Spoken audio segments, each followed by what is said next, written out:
Dr. Min Jeon, licensed acupuncturist, graduated from the New England School of Acupuncture. She then went on to train with prominent doctors in Korea who served the country's elite. This is where she got a first-hand understanding of botanical quality and how it affects treatment outcomes. She uses this quality-centric approach at her practice in Boston, where she specializes in fertility and pain management.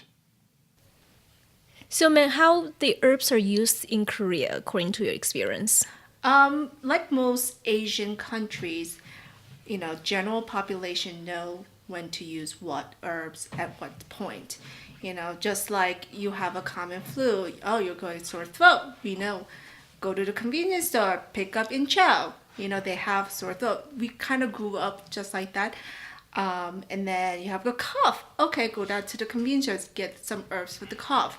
And it's just herbal products. So we grew up with knowledge, basic knowledge without, no knowledge of herb, but we know, okay, with sore throat, you get in chow. Mm-hmm. With cough, you get the honey loquat, and it helps with cough.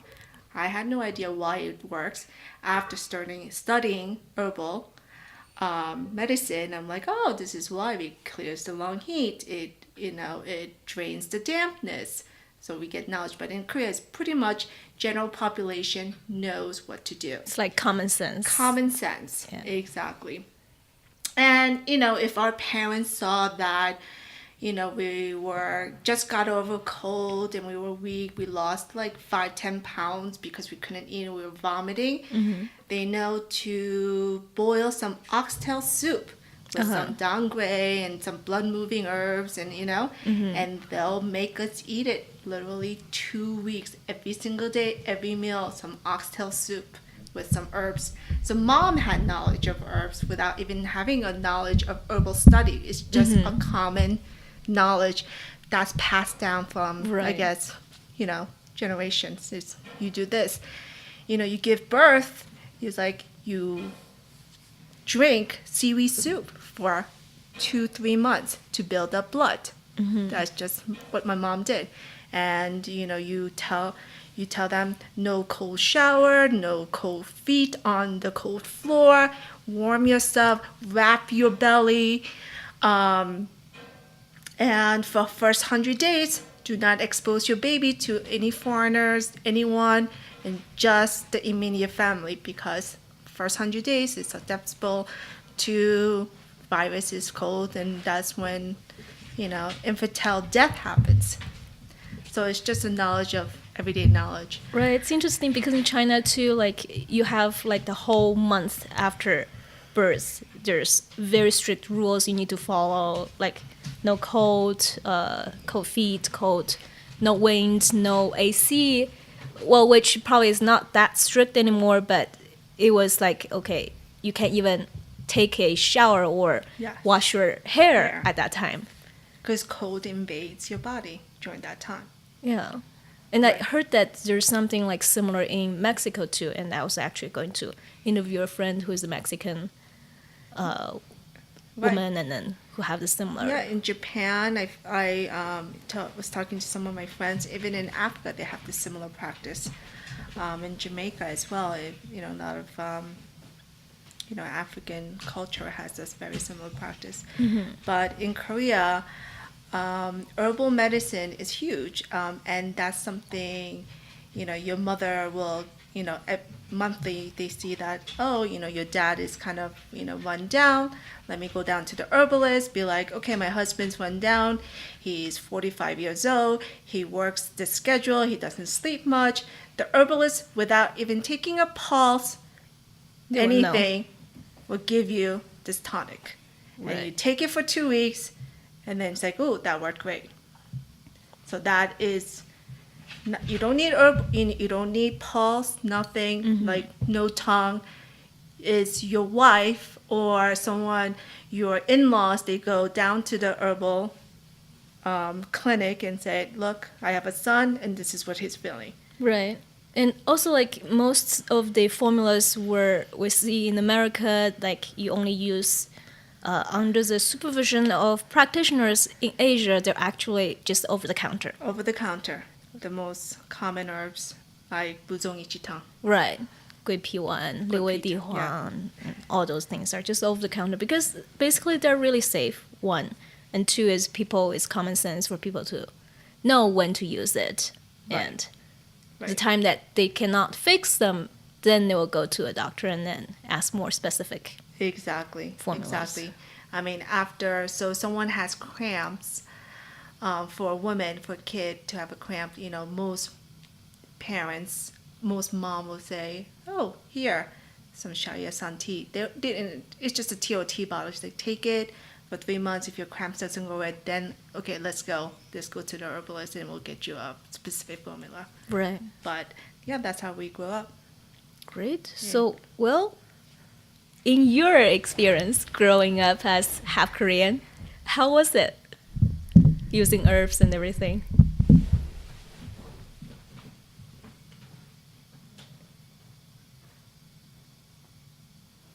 So most people think I'm Mexican. Sorry. Too close. Oh. Just stay back where you Okay. Go ahead, just talk. So most people think I'm Mexican, but actually I'm half Korean. Mom was a Tiger Korean mom. But in my family, it just was part of how we grew up. My mom would put the herbs in the foods, or if I got a cold, it wasn't a big deal. Like we didn't really go to the hospitals or get a lot of prescription medications. It just wasn't that big of a deal. Yeah. Yeah. I mean, my mom would say, the cold season comes, she's like, ginger, cinnamon, some honey. She'll make ginger, cinnamon, big pot of it, and then put some honey in it. Here, you're going to drink this for 2 weeks. And that kept our cold away. Like, no one got sick. Lots of ginseng around the house. Yeah. Yeah, Korean ginseng. Korean ginseng is safe for high blood pressure. Everyone who says it's not safe, it is very safe. Korean ginseng. It has to be red hot Korean ginseng, not hot incense. I've seen studies on that having biphasic actions on blood pressure. So yeah, I think it's different if you're using white ginseng or whatever. And Yes. people can, they mix those up quite a bit. So it's Yeah. a really important distinction.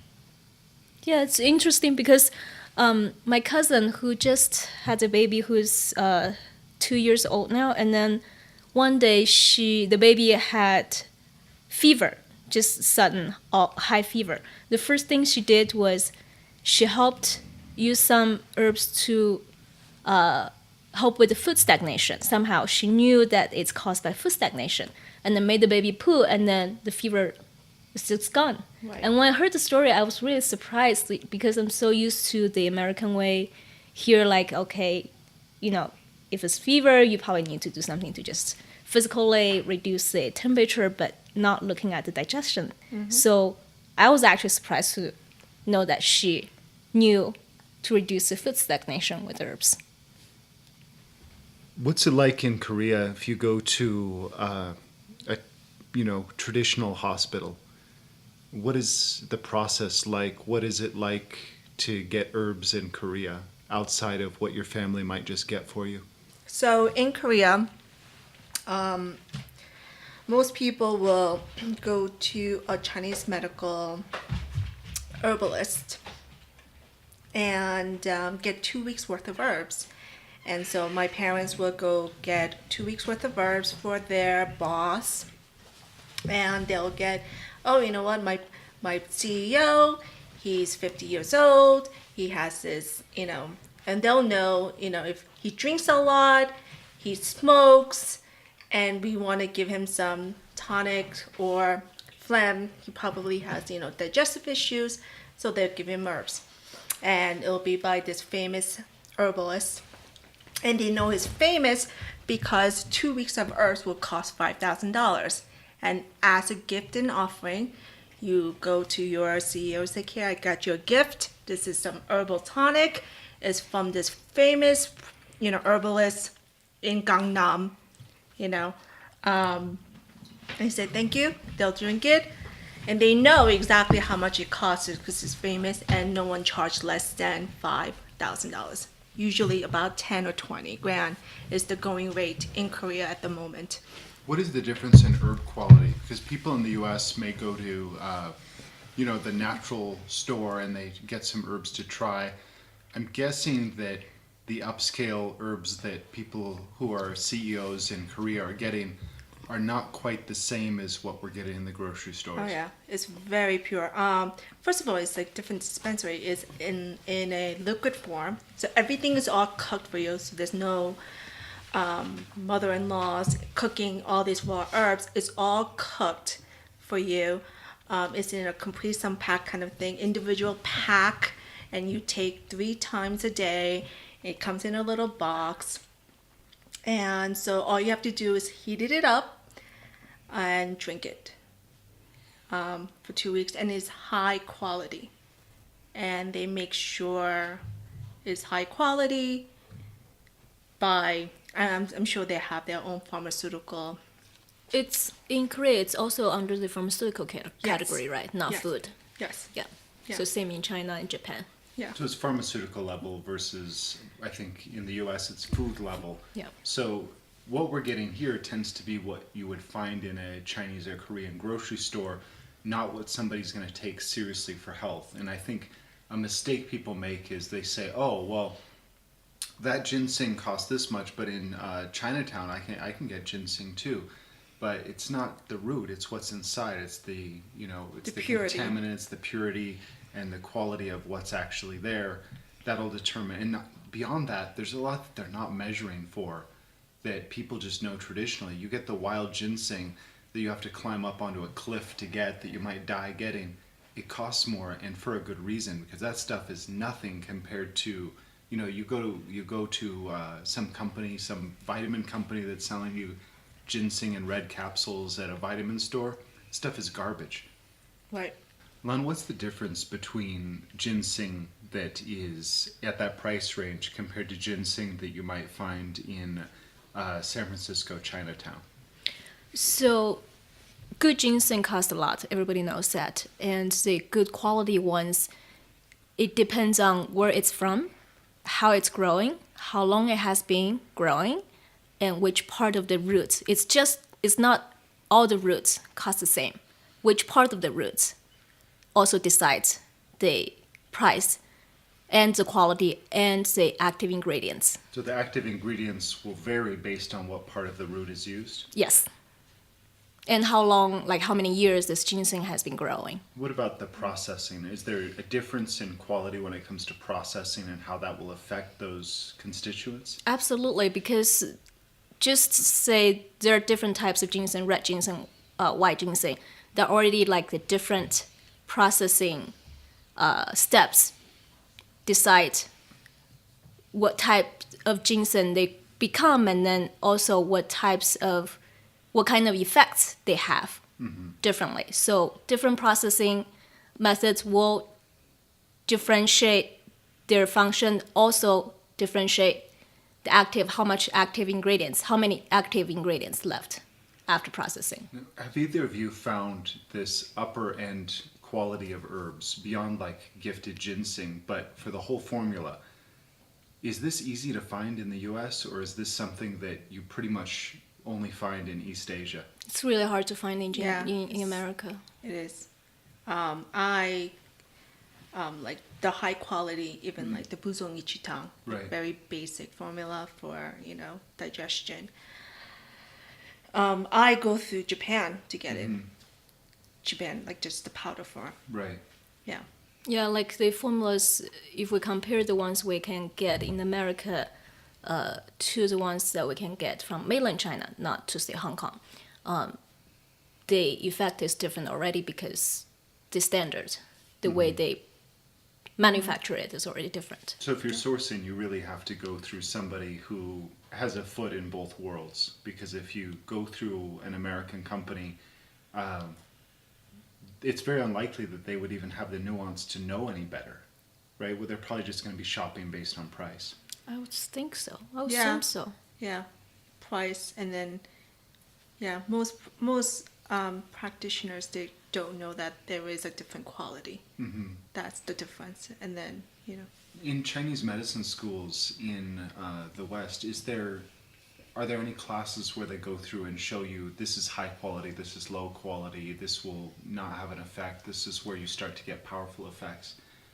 No, No, I did at all. not get that. Okay, so that's something that you learn in Korea and in China and from family, that kind of thing. Family, and I went to China. I went to Korea because I'm Korean, and it was easy for me to shadow a herbal clinic and how they differentiate and where they source their herbs, and where not to source their herbs. Right. So I kind of said, they showed me this is a bad quality, this is a good quality. You see how this is yellow, this is white, this is how we tell. And this has pesticide, this doesn't. This is how we tell. And, they kind of tested it in their clinic for their own use. And most people, they're like, oh, this is a good because they actually don't use any pesticide. One of the differences I noticed is when I was buying herbs in China, the dangui, you could smell it. If you had it in the house and you were on the front porch, you could smell it in the house. It is incredibly fragrant. And the dangui that you get, here maybe in a natural food store or something, you have to hold it up to your nose to really smell it. And it should be so pungent that it's affecting the atmosphere of the entire house. Right. That's what I find with really good quality dangui. And, when it comes to cooking like dangui and beef, you're going to cook a little tiny bit of dangui, because if that stuff is good, then it's just going to saturate the beef. So dangui and beef are traditionally cooked together for building blood. So that's just not going to work. It tastes absolutely horrible when you're having the low quality dangui. Yeah, definitely. Like same thing with very commonly used arthritis herb Qianghuo. It has very, very strong smell. But the ones we get in America, I found that you can barely smell it even if put it close to the nose. If you think of the way ginger tastes, that's how Qianghuo will really hit you when you smell it. It has this really pungent kind of like, it's just reaching into your sinuses and lifting up. Yeah, like the where the best Qianghuo is from, the Tibetan area, Heishui. If you are walking on the street, you will smell the Qianghuo in the air because the farmers just probably collected some and then they're drying them in the backyard. Right. So these really, the volatile oil components in something that's this fragrant compared to something that you have to boil to get any fragrance out of, it's just night and day. And when you consider that the volatile oils are so important for absorption, shopping based on price rather than quality is a huge mistake when it comes to botanical medicine. So you're just not getting the same thing. Yeah. Right. And the biggest difference I found when I was shadowing these doctors is dosage. It was really dosage. Because I learned it to dose very little. They're like, nope, let's dose it high now, and then we'll taper it down. Right, So- right. Because there is minimum effective dose for a real thing to work. Right. If you'd like to receive an email from me on the show content, references, and contact information for our amazing guests, then you'll want to go to botanicalbiohacking.com. Scroll all the way to the bottom of the page. There you can sign up for our email, like our Facebook page, and rate us on Stitcher or iTunes, all in one convenient location. Thanks again for listening to the Botanical Biohacking Podcast. I'm your host, Andrew Miles.